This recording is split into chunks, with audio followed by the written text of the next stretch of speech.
Hello everyone, my name is Father Alan Hoffa and I am the pastor at St. Joseph Parish of the Panther Valley. I am here today as part of Cooks with Collars. I thank the Diocese of Allentown for giving us the opportunity to showcase some of the great things that we do here at St. Joseph Parish of the Panther Valley. And so when it comes to food, our parish is really well known for food and a lot of different foods. But today we chose our halupki. Now, I am here with the halupki lady and the halupki queen. Her name is Barbara DiMattia, and this is her halupki crew back here. Everybody say hello. Hello. Hello. So we are going to go through some of the steps this morning of what makes our halupkis here at St. Joseph Parish of the Panther Valley really great. And we invite you to even pick up some tips for yourself. So the first thing that I want to talk about is, Barbara, when did you first learn how to make halupkis? Many moons ago. Yeah. Too many to count. Who did you learn from? Martha Kane brought me meat and said, here, put the rest together and make them. Wow, so another parishioner taught you. No, she didn't taught me. She told me, here, you go and make them. Oh, okay, all right. And was that for the festival or was it Yes, for... it was for the festival. So we have a parish festival here at St. Joseph's that is 85 plus years old. And we have a lot of different foods that are ethnic and home to this area. So here in the Panther Valley in Carbon County, we have a number of different ethnic groups that really make up the fabric of who we are. And so bringing those foods together is really a great gift. So I know for myself, coming from a Polish and Slovak background, my mom's side of the family, for the Slovaks, it's halupki. For the Polish, it's galupki, right? Lumpy. Galumki. So there you go. So growing up, it was galumki, but then I get here and more of a Slovak influence, so it's halupki. And today we're going to talk to the people about all the important things to make sure that your halupki are good, correct? Correct. Okay. So we have our bowl and we have our ingredients. Talk to me about what we need to get done here. First we put the meat in. Okay. So we're going to do all three of these? Yes. All right. So we have 1, 2, how many pound is this? About 5. This is about 5 pounds of meat. So this is 5 pounds of ground beef right here into our bowl. Okay, what's next? Onions. Okay, we're gonna take our onions. So we already have some pre-chopped onions. We had everything prepped here. This is like a really full service kitchen here. We have everything ready to go. So we have our chopped up onions. We're gonna put that in. Okay, what's next? Your rice. Okay, so we have our rice. Now, what do we do with this rice beforehand? Because I can see it's already cooked. I pre-cook it halfway. Pre-cook it halfway, so not the whole way, because that's going to happen when you put it in the oven. Pre-cooked halfway, so we're going to get all of this rice into our bowl. Am I doing this right here? Yes. Okay. You're doing all right. All right, I'm doing all right. Yeah. All right. Okay. All right, what's next? 2 tablespoons of salt. Okay, 2 tablespoons of salt. So we made sure, especially in these COVID times, that we sanitized everything and we have gloves on, we have our mask on, so we're gonna do 2 tablespoons of salt. And that would help if our salt was open. We're good here, here we go. Okay, there's 1. There's 2. Okay, what's next? About a tablespoon of pepper. And then a tablespoon of pepper.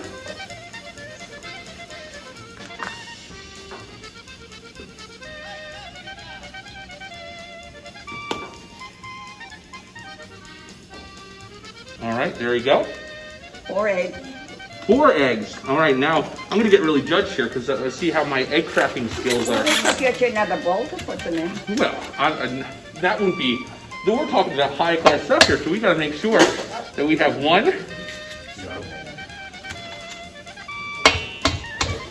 2. See, I could work as a line cook even. Oh, I broke one. Yeah. Do I get in trouble if I break one of the eggs? You better clean it up. That's I will definitely clean it up. Okay, 3 and 4.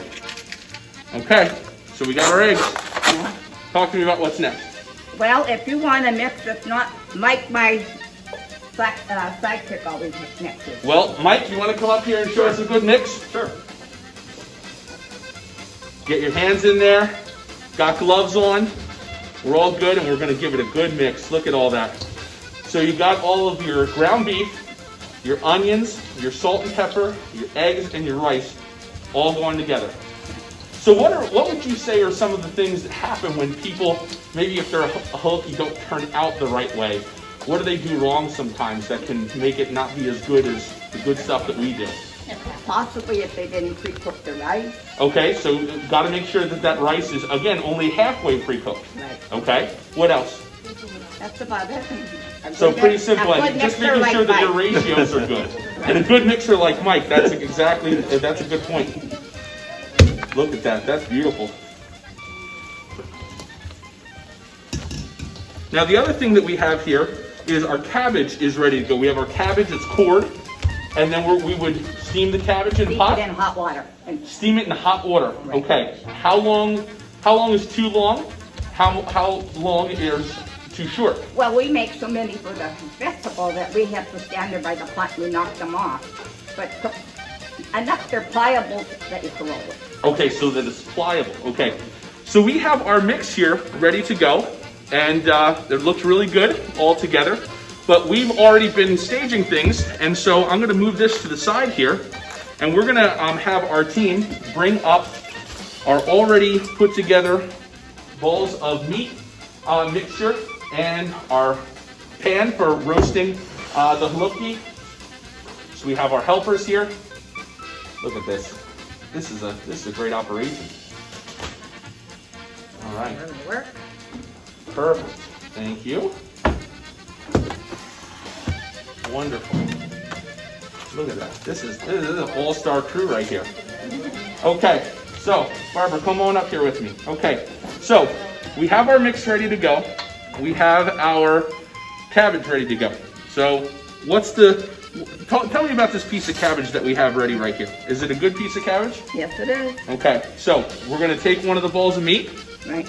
Okay, where am I putting it? Right in the corner there. Okay, now what's next? Look at that, nice and tight. Now, I'm going to stop you right there.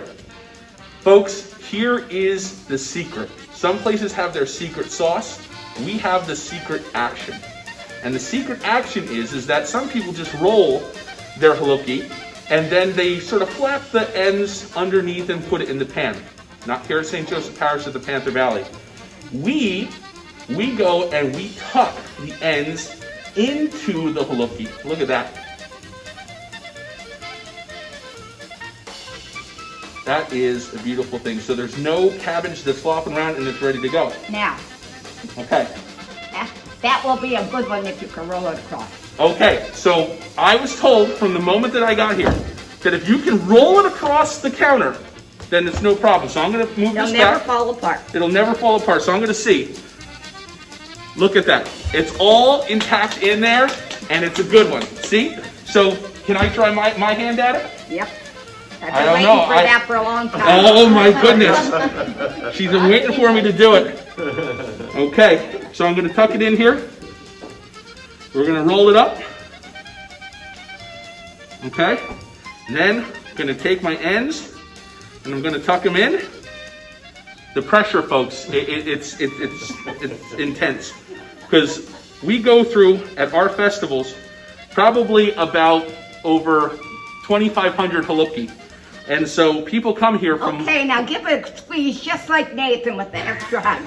Oh, a little extra hug, a little extra love. Right, Nathan? Okay. So now it's in there, it's tucked in, and I'm gonna give it a roll. It stayed together. Hey!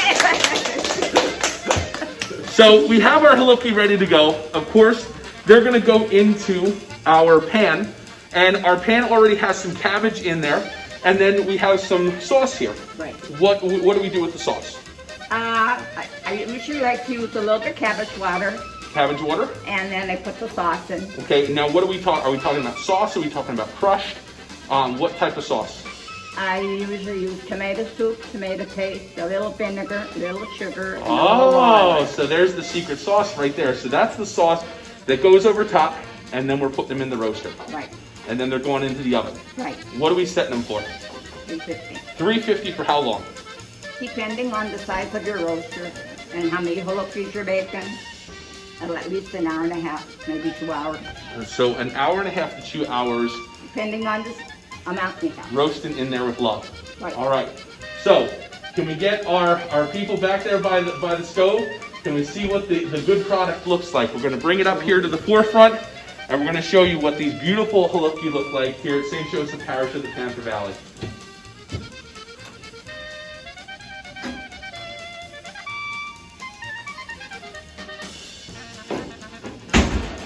I cannot Take your wait. leaves off the button. So, Barbara, how many halupki would you say that you've made in your life? Oh, Thousands. thousands. Tens of thousands. I don't think 10,000, but many, many. Oh, well, I would say you might be close. Here's your presentation. All right, so I'm down going to bring for it you. up here. Thank you so much. I'm going to take those. You got it? Thank you. And we are looking pretty good right there. There is some really good goodness. The smells, you can smell the tomato. You can smell the meat cooking in there. You can smell the cabbage, and it's a really, really good thing. So I just want to say thank you to Barbara and her entire crew for coming out here on a Saturday morning, preparing all this great food. And thank you for taking a look at our video for St. Joseph Parish of the Panther Valley for Cooks with Collars. And again, thanks to the Diocese of Allentown for their great idea and our ability to show just a little piece of what makes things great here at St. Joseph Parish of the Panther Valley. Thank you so much. Thank you, Barbara. Thank you, crew. And have a blessed day, everybody.